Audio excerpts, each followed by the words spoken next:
Hi. A couple weeks ago, I beat the European record for 3 blind with a time of 13:76 seconds in Strasbourg, and I'm going to be reconstructing it today. So first of all, I'm going to talk a little bit about the state of mind that I was in leading up to that solve.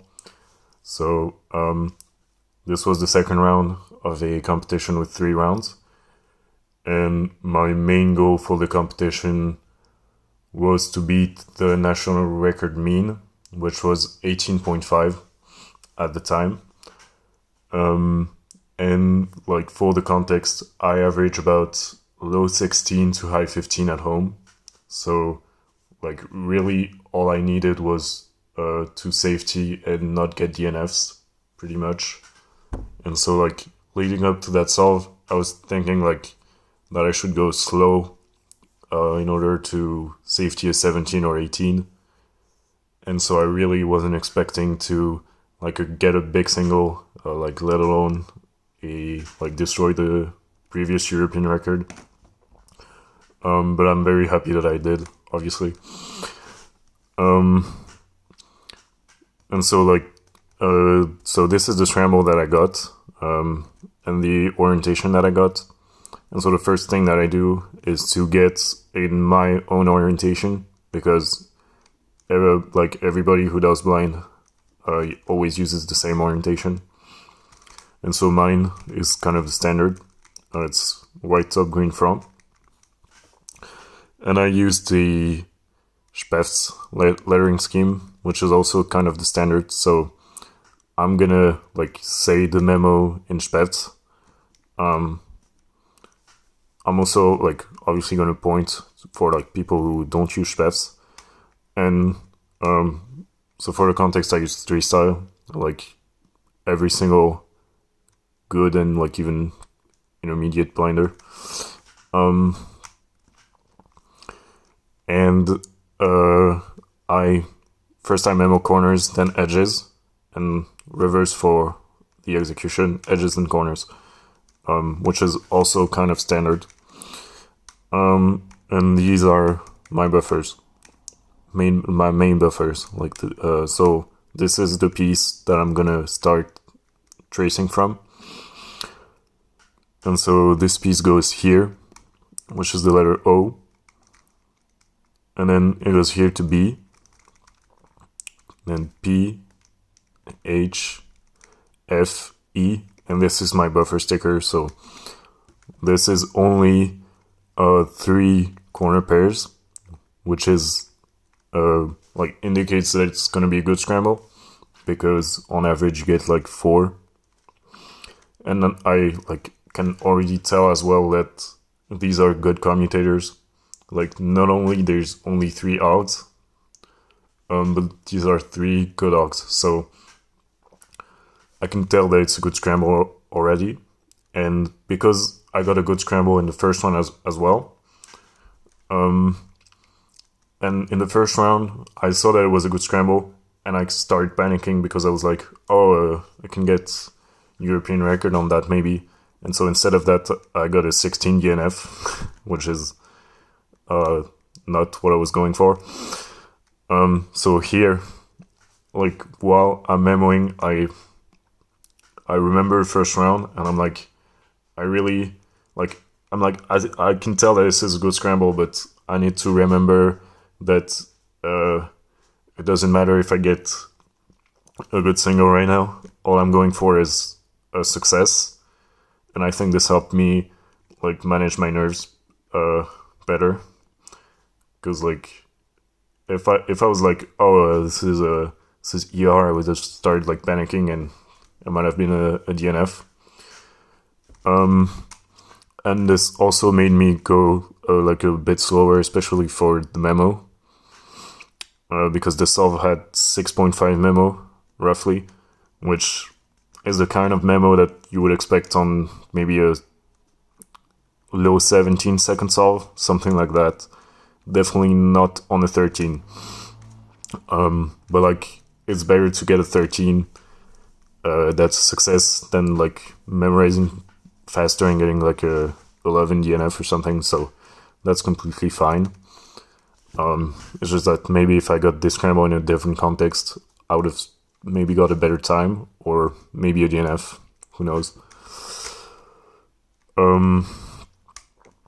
Yeah, and so moving on to edge memo now. So start tracing from here. T, F, R, J, X.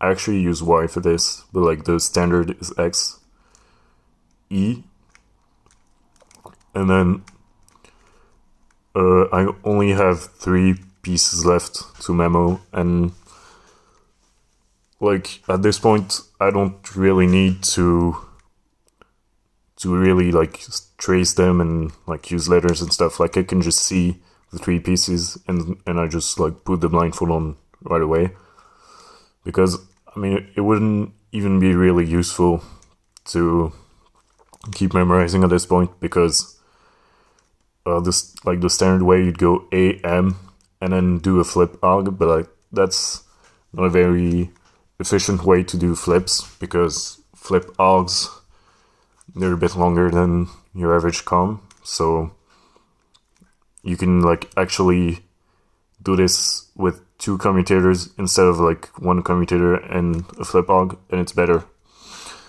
And I'm going to show you how at the later in the exec. So let's start executing our edges. So this comm is pretty easy, just R prime setup, and then this RUE thing. And here I'm thinking ahead to my next commutator, and so this has a R2 at the end, and my next comm, RJ right here, starts with R prime. So instead of doing R to R prime, I just do R and go straight into the...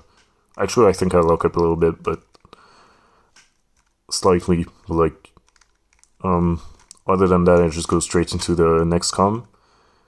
So insert the edge here, and now you have all your edges on the E slice, which allows you to do a 4 mover, and then I cancel into putting the edge back in place. So that's the comm. Then this one is just a very standard 8 mover. It's what we call a pure commutator, because it's just like right away you do the interchange instead of having to do a setup before. Like this. And by the way, this is the only lefty comm of the solve, which is very lucky. Like usually I'd say about 40% of your edge commutators are gonna have L moves. I haven't checked that stat, but like I think that's roughly what it is. And here it's only 1 out of 5, which really helps with the flow of the solve. Like you can see there's 1 regrip at the beginning, and that's it. That's the only regrip that I need in the solve. Because sometimes like you have to do left lane regrips and stuff, and really it doesn't help with the flow. And so here, last 3 edges. It's gonna be the thing that I talked about earlier, where instead of like doing this comm, which is not the greatest comm, and then this edge flip, I'm gonna do a cycle break into the edge flip. So this is our first target, and I have to choose between these 2. And so this is a really good comm. It's a 9 mover. But this is an even better comm. Like that's one of the best commutators in all of 3-star edges. It's just a U prime, and then a 4 mover, and then U. And so this was here, and so the way you do this is now you go here and into the white sticker. Like before I did that, the way I like know how I'm gonna solve this is I just go one side of the flipped edge, other side, and then white sticker. And so I know that I have this comm afterwards. which there's a couple way of doing. Many people insert the edge like this. I do like this, almost the same. And so insert U prime like this. And so that's it for our edges. And maybe if you're really smart, I wasn't, but some people have noticed that the last comb of my edges is OB, and the first comb of my corners is also OB, and it's not just a coincidence. If I like show you on, if I isolate these two combs on a soft cube, you can tell that like there's pairs right here, and you can actually do a pair commutator. We call it a block commutator, but instead of like doing edges and then corners, you can do this 8 mover right here. It's very good, and it solves both the edge comb and the corner comb. This is very, very advanced technique. Basically, no one actually used this. I think, if I recall correctly, like Tommy did it once in like a 14-second solve at home, and like that's basically the best example of block commutators that we have. It's very hard to implement and to like see in solves, but maybe like in the future, this is like the kind of optimization that will happen. So it's just something to think about. Like I wouldn't have never seen that, but maybe in the future, if I get that case again, who knows. And so onto corner execution. These are all super easy commutators. This one, if you know F2L at like a good level, you might notice that this is just like a common F2L AUG to insert this corner. It's actually a commutator. Then this is F2L again. You insert a corner and pseudo pair right here. I'm saying that because I think this might help some people who don't like do 3 style understand how commutators work a bit better. Like especially for corners, that helped me a lot with learning corners, is that it was all stuff that I already kind of did at 3x3. Because I started doing 3 blind, I was already like sub 8 at 3x3. So this guy, you can do it regripless by pinching this U, but because I was nervous, I regripped. Kind of unfortunate. I think I had very slight lockups on the D2s as well. By the way, D2 is a hard finger trick to implement. I do ring then pinky. Some people do, I think most people do the other way around. Please don't do like this, because you'll have to change your grip a lot and it's not good, even though it's easier. So like this. Wait, what? Wait, I got a corner twist. Okay. I didn't get a corner twist in the real solve, but I just got a corner twist right here. And so the last commutator is in the class, also 3x3 AUG. There's many ways of solving this. I think the most common one is like this, or like the same thing with fancy finger tricks, also possible. I think it's too risky for me. Oh shit. There we go. So I just do U and like in the class from here, which I do like this, and U2. And I actually locked up a lot on this comb. Like if you look at the display, which might be a bit of delay, but the display shows like 11.9 I think, or 11.8 when I arrive at the class. Maybe it's like low 12 with the delay. And so really, when you're in this at like low 12, the solve should be a 12. That's a good com. But I locked up a lot. Like over half a second. And so this was a 13.7, which is still very, very good. Like I was super happy with getting a 13. It's just like there's so much things that could have been better.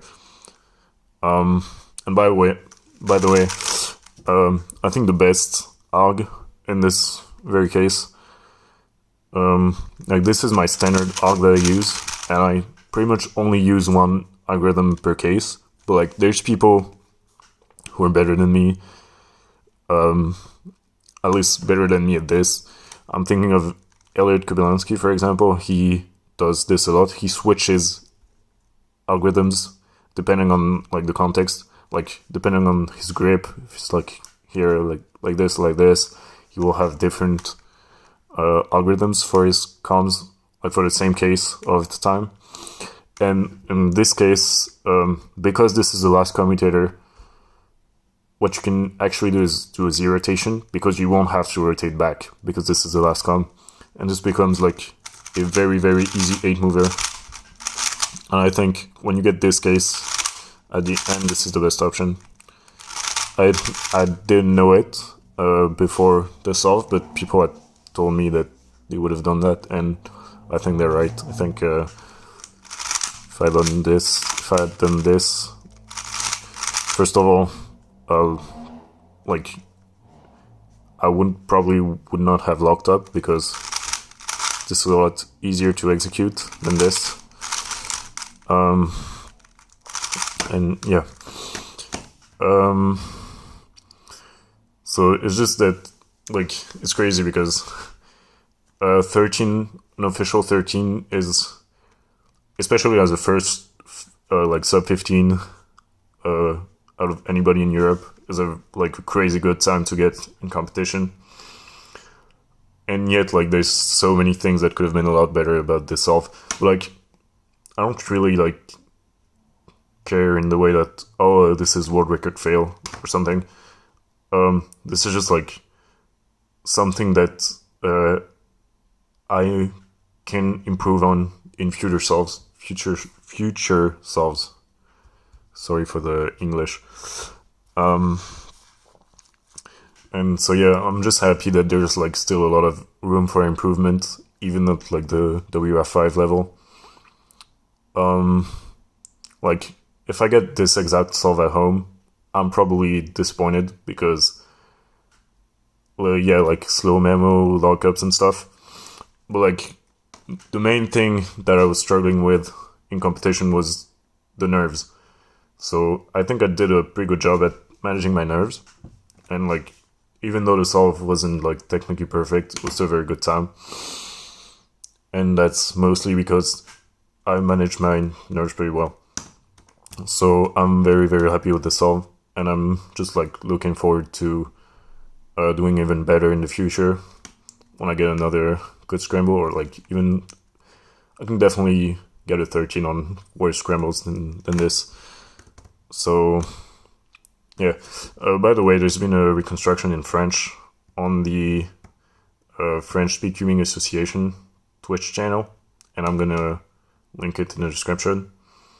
And I'll try to reconstruct the European record mean that I got the following weekend as well. And yeah, I don't think I have anything else to say, so see ya.